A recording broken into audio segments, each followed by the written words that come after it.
Back-to-back defending national champions, the Georgia Bulldogs, moved down to number 2. Although they remain undefeated, they lose their number 1 spot to the also undefeated Ohio State Buckeyes. Is this justified in the first college football playoff rankings of the year to move Georgia down to number 2 and leapfrog Ohio State over them to number 1? That's what we're going to be talking about today. So, first things first, the strength of schedule for Georgia, obviously coming into this season, everybody knew this was a cake schedule for Georgia. They could pretty much walk to the SEC championship on paper. Ohio State, on the other hand, they had, top 5 ranked Notre Dame. They had top 5 ranked or top 6 ranked Penn State. So their strength of schedule has been a lot more difficult. Now, with that being said, Ohio State hasn't looked, super impressive in these games versus ranked opponents. Notre Dame, they lost to Louisville. The Notre Dame win was good for Ohio State because they played them before they lost to anybody else. Notre Dame's overrated. Every year since I've been alive, pretty much, Notre Dame's been overrated. They somehow sneak their way into the top 15 every year when that a lot of times should not be the case. But that Notre Dame win, obviously looks good on Ohio State's resume. With that being said, the final score was 17-14.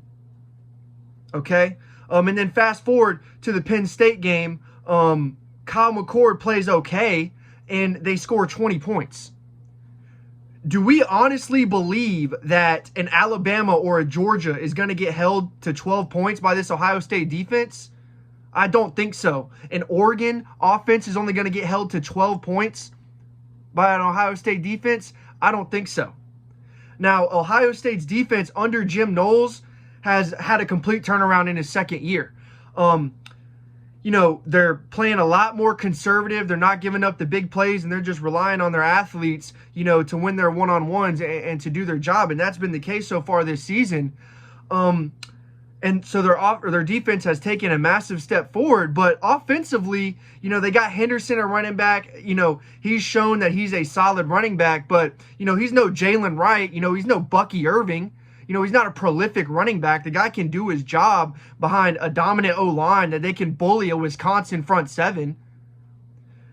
And then they have Ibuka as like their number 2 receiver, but he's not a clear-cut dog at number 2.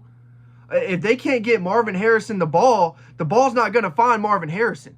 And what I mean by that is Kyle McCord isn't going through his reads, looking for Marvin Harrison. Ryan Day is calling specific plays to get Marvin Harrison the football.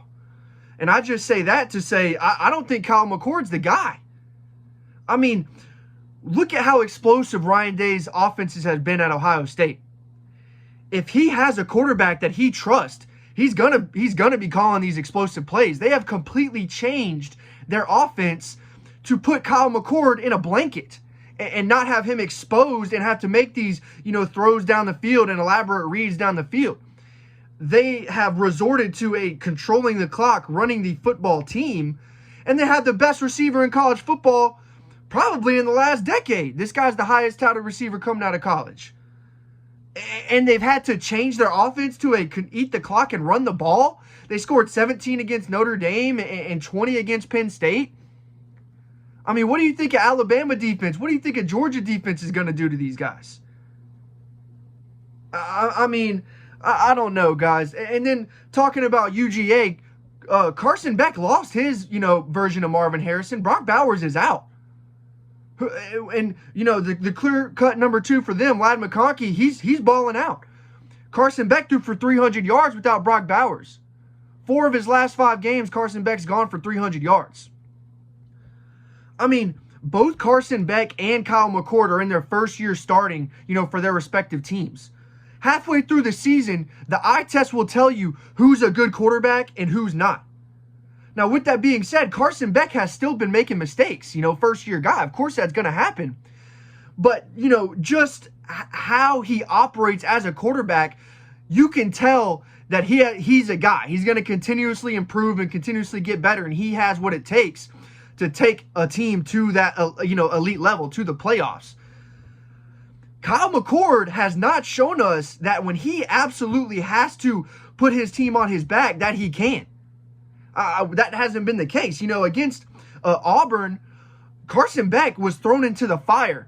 He could no longer have that safety blanket on him that Mike Bobo and the Georgia offense, was putting around him. And Carson Beck excelled in that Auburn game. He stepped up and threw the ball down the field late in the fourth quarter when he needed to. I have not seen Kyle McCord step up in that way. Now, why did Ohio State jump UGA for number one? You can't penalize Georgia for beating up on they have to play the next game on the schedule. Ohio State, yeah, they won by 3 against Notre Dame, which that game came down to the very last possession against a Notre Dame team that, they're all right. I don't think anyone would argue Notre Dame is I don't think Notre Dame's a top 15 team in college football. Okay? Now, Penn State, they're a great football team. They got a great defense. They got a great staple of running backs, which they didn't use against Ohio State. I think both of Penn State's running backs got like under 10 carries or right at 10 carries apiece. So you're running the ball less than 20 times a game, and you have a first-year starting quarterback in Drew Aller, who's playing Ohio State, where he's from Ohio. Everyone wanted him to go to Ohio State. So, the pressure was on them for them. I'm not making excuses for Penn State. That's a massive win for Ohio State, but 20 points. I don't think that if you lined up Ohio State and UGA today, that Ohio State would win. I think that the quarterback position, when you're talking about two elite teams playing, it's paramount.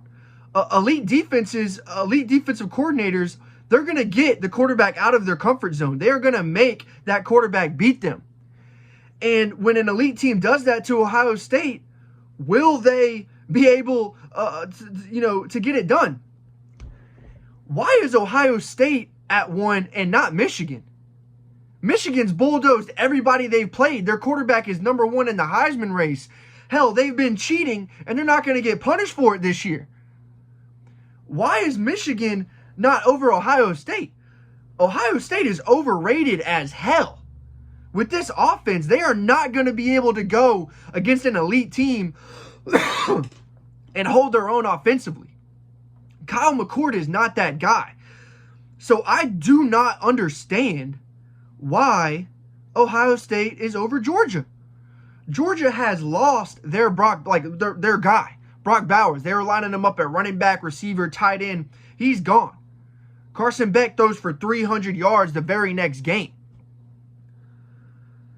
So I just don't see how you can give Ohio State the nod here and leapfrog them over Georgia when Georgia's done nothing, but show you that they are who they are. Ohio State, on the other hand, in both games versus highly ranked opponents, 20 points or less. That's not going to win you, a championship in today's era of college football, where having an elite offense is a prerequisite for being an elite team. I just don't see how Ohio State could beat these number one, these top teams with Kyle McCord at quarterback. He didn't look great against Wisconsin, and he didn't look great against Penn State. Ryan Day has had to change what he does and put Kyle McCord in a box and really hide him. When you play the best teams in college football, you're not going to be able to do that, guys. And I think it's really disrespectful to Kirby Smart and Georgia. They haven't done anything. They just dominated Florida.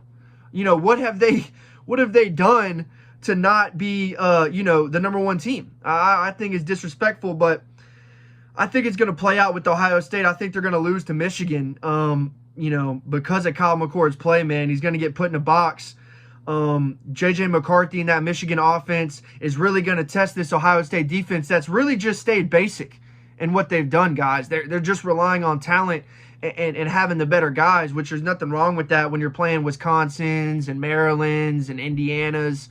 But when you start to play the best teams in college football, that's going to be a problem. So let me know what you think. Maybe I'm being too critical on Ohio State, guys. I'm sure you Ohio State Buckeyes fans will let me know in the comments. But yeah, should Ohio State have leapfrogged Georgia for this number one spot? Georgia's done nothing but excel, pretty much in every single big game that they've had. Kentucky, Florida. They went into Auburn and clutched it out there. So I'm not so sure how well Ohio State matches up against Georgia, and definitely don't think that they've done well enough to deserve this #1 spot. Penn State has been at the fringe every single year. It's always, Penn State's like the Texas of the Big Ten. They're back every year. They can never beat Ohio State and Michigan. I said in the preview prediction against Penn State, they're going to have to show me. Penn State's going to have to show me they could do something against a Michigan or an Ohio State. They never do. So why does Ohio State get so much credit for beating them when they got Drew Aller at quarterback, a guy who hasn't played against a big team all year?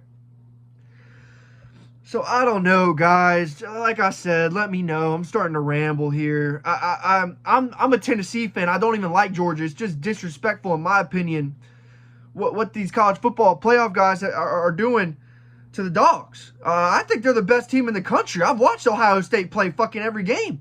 I've watched Georgia play every game, cheering against them. They can do it week in and week out, no matter who the players are, But that's going to wrap it up for this video, guys. Comment, like, subscribe, and I'll see you in the next one.